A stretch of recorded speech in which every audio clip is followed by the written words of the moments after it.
Eh, hindi naman perfect eh. Pinagmamalaki mo pa sa akin. Sabing bilang mo muna eh. Hindi mo unahin yung kapatid mo pag yun na paano ha? 500 anak ko. Thank you, ma. Sige na, pumasok ka na doon anak. Ayos, may pang-imo ko. Hindi pero po. Sa kanya pa iba. Pumasok ka doon, ang dami-dami pang tanong. Kumain ka na ba, Mima? Hindi pa, ma. O sige, pagkatapos ng meeting, kakain tayo sa labas. Sige. Matanda na yan si Mima. Alam niya yung ginagawa niya. Umuwi ka na nga doon. Malamang nag-cutting ka na naman. Umuwi ka na. Ako? May inggit sa kanya? Porkit paborito lang siya ni mama, ganun siya asta sa akin. Tanggap ko naman eh, na siya lang yung lagi nakikita ni mama. Siya na yung masipag, siya na yung talino. Ang hindi ko lang matanggap, nakita siya ni mama nagbibisyo. Di niya man lang pinagsabihan si Mima. Alam mo, you want me to go your home na para masampal ko na yung mama mo. Naiinis ako. Kung hindi lang talaga kita best friend eh. Naku, ano na ngayon ang plano mo? Saan ka pupunta? Macho!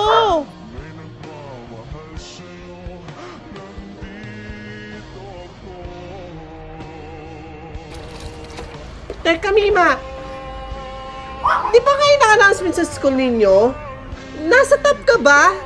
Bakit wala ka man pinapakita sa akin? Hindi ko alam eh. Pinaginitan na ako ng mga teacher ko. Itong si Macho, top 1, ma. Hayaan mo na nga. Magbihis kayo. Mamamasyal tayo. Ibibili ko kayo ng mga damit ninyo.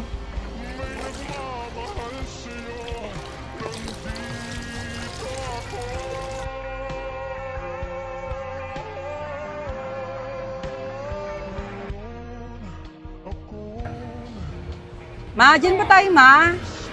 Daming damit.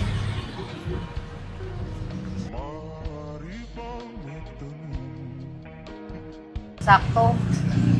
May damit naman ako susuotin sa school. Nandito na nga tayo. Pumili na kayo ng mga gusto ninyo. Babayaran ko na lang. Pumasok na kayo sa loob.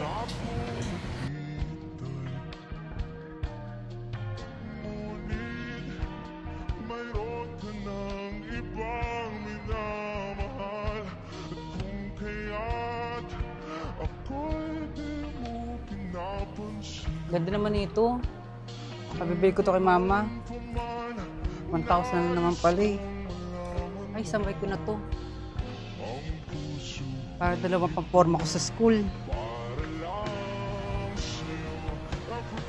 Ma, ito dalawa sa akin na 2,000. O sige, wala na ba? Bak meron pa. Pumili ka pa dyan. Bibili tayo ng marami. Ma, ito sa akin no, 680. 680 na to? Ay! Sa palengke, 50 lang to. Sorry mo to doon. Naku. Sa palengke ka na lang bumili. Yung mahal-mahal naman yan. 680. Sa palengke nga lang, mura. Doon ka na lang bumili, ha? Ito po yung babayaran namin, kuya. 2,000. Sige po.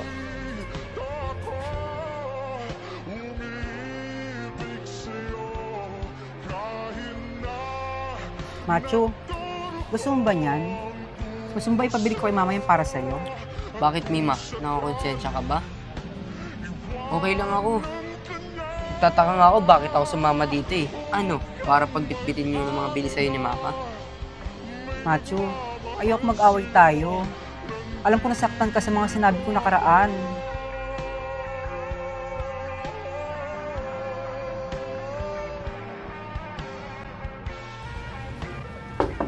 Bidang? Bidang? Ate? Ay, pasok ka! Biglaan naman ata ang uwi mo, ate. Oo, marami kasi importanteng bagay na gagawin sa pinapagawa kong bahay eh. Siya nga pala, kumusta na yung mga pamangkin ko? Wala kasi dito si Mima, ate. Pero feel ko, si Mima, may ahon niya ako sa kahirapan kasi napakasipag na bata at sobrang talino. Eh si Macho, Ay, naku ate, hindi ko maasahan sa bahay. Tsaka, napakatigas ng ulo niyan. Hindi ko alam kung kanino nagmana yan eh. sino yun? Si Macho ba yun? Ay naku, huwag mo pansinin yan ate. Papansin lang yan. Naku. Anyway ate, anong pasalubong mo sa akin?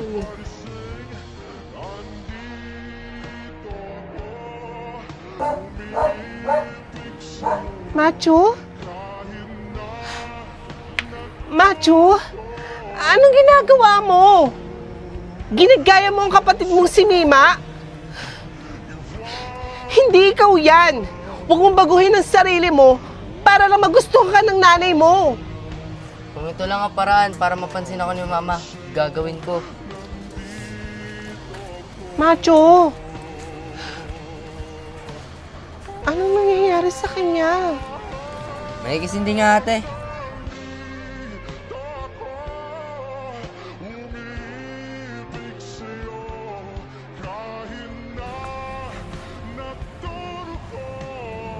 Macho, nagyoyosi ka na rin? Ano bang pakialam mo, Mima? Di ba ito ang gusto ni Mama? E di gagayahin din kita para mapansin ako ni Mama. Ito gusto mo, di ba? Sabi mo naiinggit ako sa'yo. Oo, nakakaingit ka. Ikaw ang bida lagi kay Mama. Sana ako na lang namatay at hindi si tatay. Kung ito lang ang paraan para mapansin ni Mama, gagawin ko. At wala ka na doon pakialam, Mima.